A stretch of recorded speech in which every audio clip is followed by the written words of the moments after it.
All right, hi everybody. So we're looking at the lot creation in Ontario's agricultural landscape. So I just got a little quick agenda here for you guys. So we're going to start with a discussion about the purpose of the project, really get into the story and why it's important. From there, we'll talk about the goals, objectives, methodology, and then we'll really get into the nitty-gritty of the actual status updates of the project. So for those who aren't aware, the main purpose of this project is to understand development of prime agricultural land within Ontario. It's mainly situated around Western Ontario, Central Ontario, and Eastern Ontario, as most of the prime land actually exists within that area. So we're hoping to assess the impacts of lot creations or severances from 2010 to 2019. So as previously mentioned, this is the third iteration of this study. And we really want to address the concerns surrounding lot creation policies within the provincial policy statement. So our goals and objectives. So the first goal is to record and document lot creations on prime agricultural land within Ontario from 2010 to 2019. And so we want to identify some relevant land use policies for when lot creations occur. This could be within the PPS or could be within official plans that municipalities are giving to us to analyze. So we also want to identify impacts of non-farm lot creations. And the final one is to recommend policy changes to maintain farmland and prime agricultural resources. So as I previously mentioned, this follows the previous methodology. So it's very similar. So it uses mixed method research design of using qualitative and quantitative data. So there are questionnaires that have been given out to all the single tier, upper tier, and lower tier municipalities regarding how they store severance data and the ability to actually access that data. From there, we are going to be conducting a statistical analysis of severance data. And then there will also be an interview portion with planners, agricultural organizations, and also farm leaders, just to see what the impact of severances are and get some anecdotes on those. So as far as the actual status updates, so I started on this project in winter of 2021. And so I was sort of distributing the information letter, which just sort of reviewed what the actual project was. And we sent those out to about 280 municipalities. We had a mixed response, I would say. And I think I'll touch on that later with the impacts of COVID. But so we facilitated single, upper tier, and lower tier questionnaires. So single and upper tier were in one category by themselves, and they had about 30 questions, I believe. And then lower tier had about 6 questions.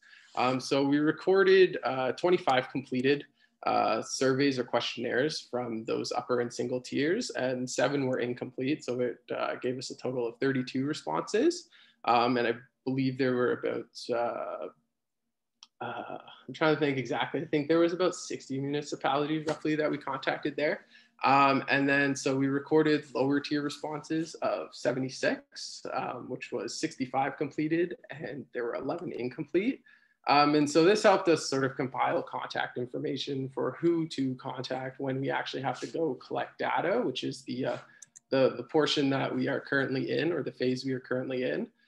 So I once again reached out to municipalities just to get an update, make sure I had the correct information, and started requesting data. So I haven't actually received any data yet, but the hope is to receive some data either at the end of June or the start of July.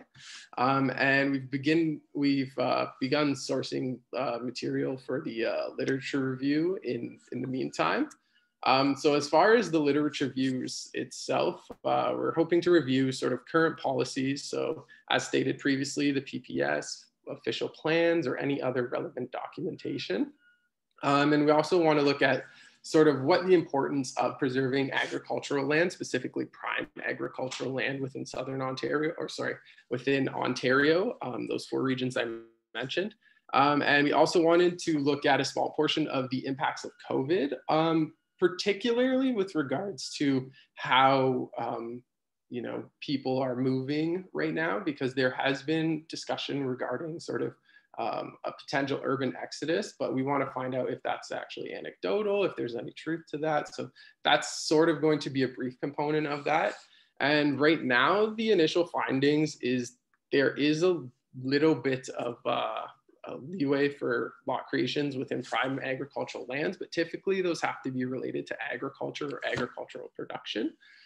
We also have, I've been looking at some OFA stuff, and the goal is to actually expand environmental protections or prime agricultural protections, with the goal to, of course, maintain our agricultural land within this region, and also to protect sort of the public interest, which there has been some interest. I was looking at a study from Boise, Idaho, actually, and there's a lot of sort of public interest with regards to protecting prime agricultural land.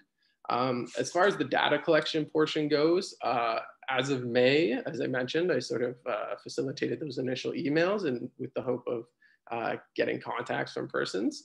And so it's been a little slow, and I think I would attribute that to COVID. There have been a couple municipalities who they just don't have the resources right now to actually contribute to aiding within this project, or they have to wait until in-person services resume, just because a lot of their data may be stored offline or in hard copies or paper copies. So in the meantime, while I'm waiting for that data to come in, once again, writing the literature review, but also focusing on community profiles, which will sort of give us an idea of what the actual demography of these specific regions that we're researching are actually composed of. And so the impacts of COVID-19, this was sort of something I brought up with Dave, and I thought it would be really important, as there's once again been some sort of gray literature that suggests there might be an urban exodus.